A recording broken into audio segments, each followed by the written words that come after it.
Hi everyone! Magandang araw. This is Coach Laika at kakauwi ko lang. Kasi naglaro kami ng basketball ng aking mga kaibigan dito sa aming tapat and nagpapawis ako at gumalaw-galaw. Lately kasi naging busy tayo at ngayon lang ako ulit nakapaglaro. Ang trabaho ko lagi nakaupo kaya kailangan napakahalaga na magpapawis. Kayo, anong favorite ninyong sports? Is it basketball, volleyball, table tennis? At kung ano man yan, ipagpatuloy nyo lang dahil ang katawang aktibo, isip ay alerto. Kaya maging aktibo at alerto na dahil today, ang topic natin, kung hindi nyo pa nakahalata, ay sports. Yan. How much do we really know about sports? Maganda na ang lahat? Pause muna tayo saglit at samahan ninyo muna ulit kami sa isang masayang araw ng kaalaman dito lang sa Knowledge on the Go Trivia Challenge. Yeah, let's do the Trivia Challenge and test your knowledge on the go. Now, classmates, meron lamang kayong 20 seconds para sumagot and this is your first question. Question number 1, aling sport ang naging illegal noon sa Pilipinas? Is it A, arnis, B, boxing, C, taekwondo, or D, basketball? 20 seconds on your clock. Your timer starts now. Ang hinahanap natin ay kung alin sa sports na ito ang naging illegal noon sa Pilipinas. Hindi na ngayon, pero noon. Okay? Naging illegal siya one time sa ating history. Is it A, arnis, B, boxing, C, taekwondo, or D, basketball? Ayan, your time is up. Ang tamang sagot ay letter B, boxing. Yan. Ang boxing ay pinagbawal noong panahon ng mga Amerikano dito sa Pilipinas. Now, ang pagbabawal na ito ay nasa ilalim ng Philippine Commission Act number 557 na naisabatas noong Disyembre 1902. So, medyo matagal-tagal na talaga yan.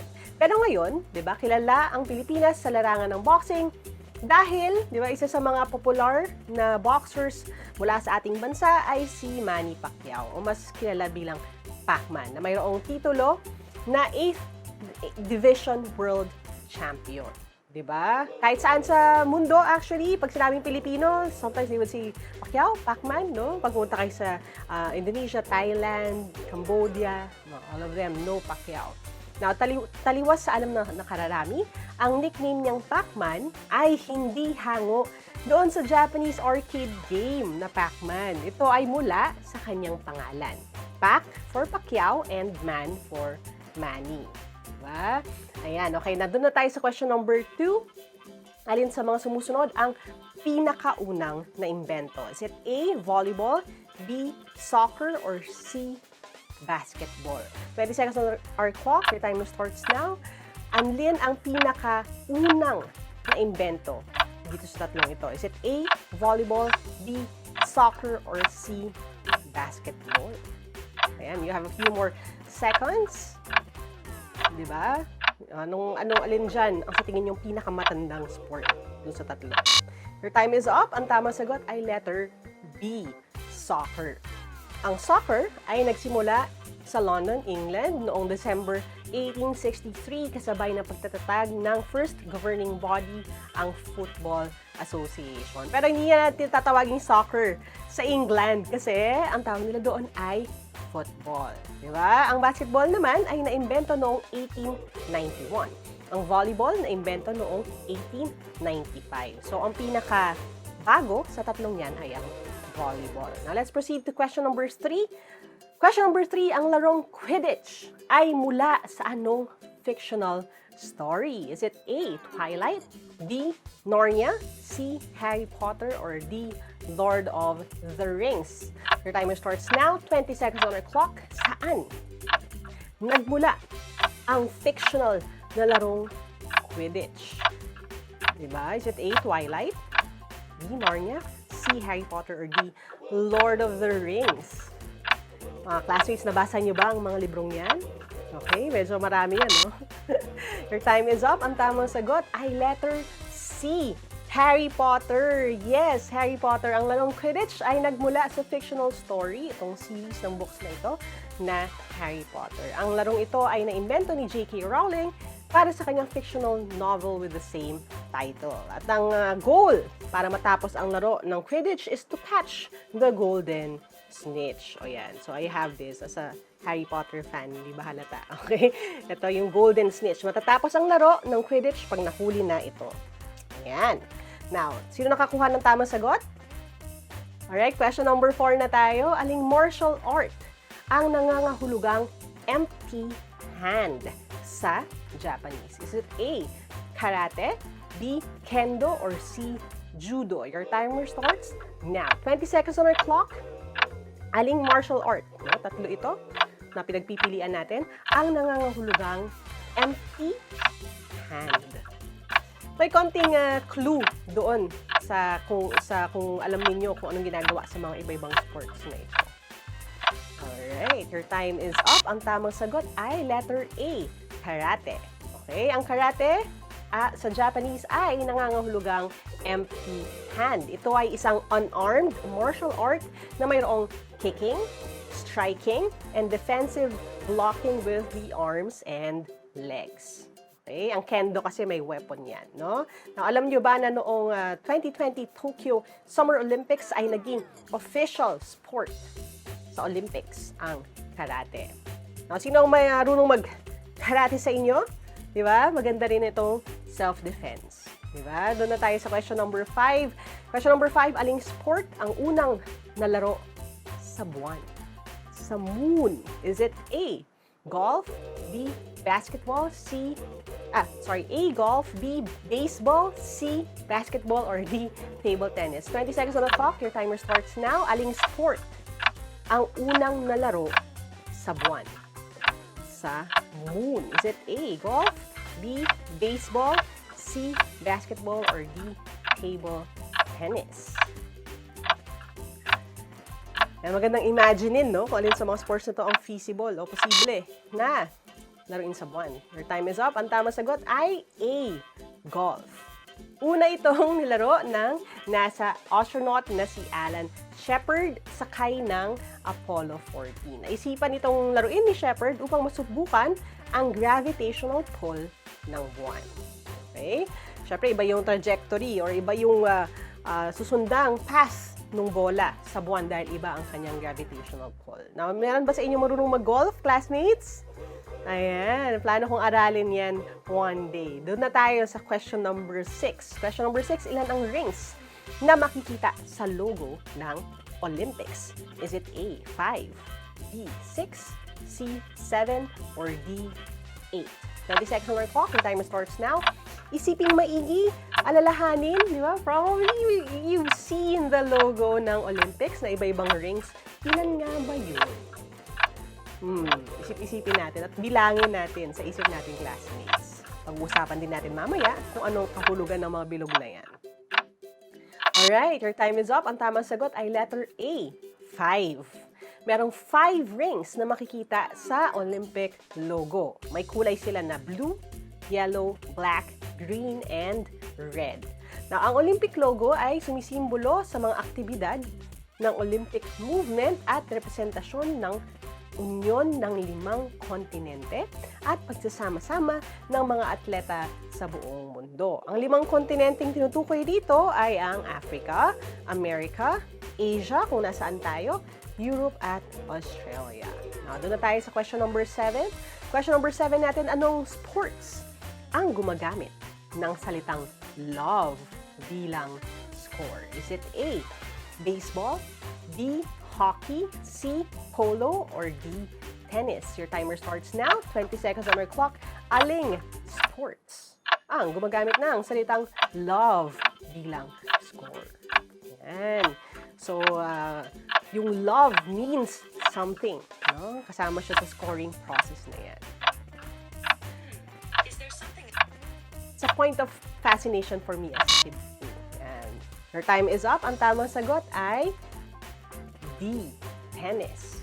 Okay? Nagsimula ang paggamit ng salitang love dahil sa hugis na zero. Okay? Kasi ito ay hugis itlog. Specifically, a duck egg. Now, pagdating sa French cuisine, no? Ang French word ng egg ay louf or loaf. At ang pronunciation nito ay nalalapit sa salitang love, no? Kaya ginagamit ang salitang love kapag 0 ang score sa larong tennis. Okay? So think about it, parang kumbaga sa atin pag sinabi nating bokya o kaya itlog, no? Yun, katunog niya kasi yung word na love. Kaya naging love yung ibig sabihin nung love, which means a duck egg, shaped like a 0. Diba? Sa case ng tennis, it's not necessarily a good thing na love ang score. Now, ikaw ba? 0 ba ang love life? Nako, okay lang yan. Diba? Maaga pa, mga classmates. Hindi natin dapat yun ang problema yan. Okay, so sino nakakuha ng tamang sagot? Doon na tayo sa question number 8 natin. Question number 8. Saan unang ginanap ang SEA Games noong 1959? Is it A, Philippines, B, Thailand, C, Malaysia, or D, Vietnam? 20 seconds on the clock. Your timer starts now. Saang bansa? Dito, sa Southeast Asian countries na ito, ginanap ang unang SEA Games noong 1959. So, relatively young ang SEA Games, di ba? Alin dito? Philippines ba? Dito ba sa atin? Sa Thailand, sa Malaysia, o sa Vietnam? Comment nyo lang ang inyong sagot. Your time is up. Ang tamang sagot ay letter D, Thailand, no? Ginanap sa Thailand ang kauna-unahang SEA Games noong 1959. Now, alam ko, classmates yung iba, they would read it as Thailand, pero dahil meron akong mga Thai friends, they say it should be Thailand. Kaya we don't read it with a th, but with a t. Okay? Now, noong 1959, naganap ang kauna ng SEA Games. Thailand ang host country at bago pa man ito tawaging SEA Games o Southeast Asian Games, ang dating tawag dito ay SEAP, S-E-A-P o Southeast Asian Peninsula Games. Dinrop na yung word na peninsula, ngayon tawag na sa kanya ay Southeast Asian Games o SEA Games. Now, 4 na beses nang idinaos ang SEA Games sa Pilipinas. Ito ay sa mga taong 1981, 1991, 2005 at noong 2019. Ayan. Nood na tayo sa question number 9. Question number 9, aling sports ang naimbento ng isang Canadian PE teacher noong 1891 na si James Naismith or Naismith? Is it A, basketball, B, volleyball, C, table tennis, or D, figure skating? 20 seconds on the clock. Your timer starts now. Ang sports na ito ay naimbento ng isang Canadian PE teacher. Ayan. Noong 1891. Kung nakikinig kayo sa earlier questions natin, mga classmates, nakasama kayo sa maaga nating pag-uusap, probably may clue na kayo kung anong sport ito. Your time is up. Ang tamang sagot ay letter A, basketball. Ang basketball ay nagsimula noong 1891. Ito ay pinasimulan ni James Naismith. Ginawa niyang basketball, ginawa niya itong basketball na sport na ito para kahit winter ay may malalaro ang mga tao sa loob. Okay? It's an indoor game. Na alam nyo ba na nung una, wala talagang net ang ring ng basketball. Kasi ang unang ginamit dito ay ang pitch baskets na butas ang ilalim. So isipin natin yung mga basket din, 'di ba? Sa palengke natin, 'di ba? Tinanggal lang yung pinaka-base niya para lumusot yung bola. Yan. And meron ding Naismith na award, which is one of the highest honors sa basketball dahil dito. Now, sino ang inyong favorite basketball player? Let me know in the comments. And ako, I think, hanggang ngayon, Team Duncan pa rin ako eh. Team Duncan is one of the OG na favorite kong basketball players. Pero syempre, it goes without saying na favorite ko rin si Jordan. The GOAT. Yan.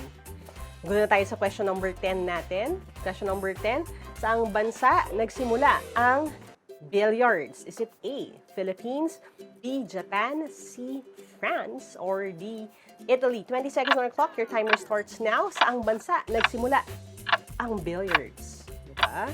Classmates, familiar ba sa billiards? Diba? Parang sa Pilipinas yata halos every town or every small village, merong kahit isang bilyaran dyan eh. Diba? Yan, nung bata ako, natuto ako magbilyar sa Pampanga. Mga pinsan ko, tinuruan ako doon. Alright, your time is up. Ang tamang sagot ay letter C, sa France. Okay? Ang billiards ay nagsimula sa France. Ito ay mula sa French word na billard, na ang ibig sabihin ay wooden stick at bola. Okay? Ang larong ito ay nagsimula bilang lawn game ng mga maharlika or ng mga, diba, mga may estado sa buhay, may royal blood. No? Sa Pilipinas, ang isa sa pinakasikat at pinakamahusay na billiard player ay si Efren Bata Reyes na mas kilala bilang The Magician. Diba? Kilala siya sa buong mundo. Isa rin si Efren Bata Reyes sa nagpalawak or nagpalaganap ng sport na ito dito sa Pilipinas. At hawak niya ang titulo bilang first non-American winner ng US Open 9-ball championship. Wow, di ba? Nakapaglaro na ba kayo ng billiards? Ako, I always say, sa billiards, we learn a lot about angles din, no? So may konting math ang billiards when you talk about yung movement, lalo na pag bumabanda na ang ating mga bola sa billiards. So, we learn a lot about angles doon. Now, sino sa inyo mga naka-perfect score? Ayan, sana marami, no? Thank you so much for your time today. Sobra ako nag-enjoy, lalo na. At about sports, ang topic natin ngayong araw, something that I'm really also passionate about, no? So, hello sa mga sporty nating classmates dyan, sa mga varsity players. Kahit yung mga retired na, kagaya ko, at yung mga tired na, walang madali o mahirap sa sports. Kaya subok lang ng subok. Ako, one of the best parts of playing sports, lalo na team sports, is you learn a lot about discipline, about hard work, about camaraderie, about working with different types of people, at of course, no, yung pagiging sports natin. Di ba? Pagiging sportsman-like natin. Okay? Yung highs and lows ng sports. Dahil, di ba? Importante ito dahil malay natin, sa sports pala, kung saan tayo nagsasanay, maaaring makatulong tayo sa pagiging tanyag nito. Hindi lang sa Pilipinas, kundi sa buong mundo. Malay natin, yung mga kasama natin ngayon, looking around, sila pala ang mga susunod na champion o gold medalist ng sports na yan. Kaya, sana marami kayong natutunan. At kung mayroon kayong suggested topics na gusto nyong gawan natin ng trivia challenge for next time, i-comment nyo lang dito at mag-message sa ating Knowledge Channel Facebook account. Huwag din kalilimutan na i-share ang video na ito para mas marami pang matuto at mag-enjoy kasama natin. Di ba? This is Coach Laika and lagi ninyong tatandaan, learning never stops, kaya let us never stop learning. See you next time dito lang sa paborito ninyong Knowledge on the Go Trivia Challenge. Bye!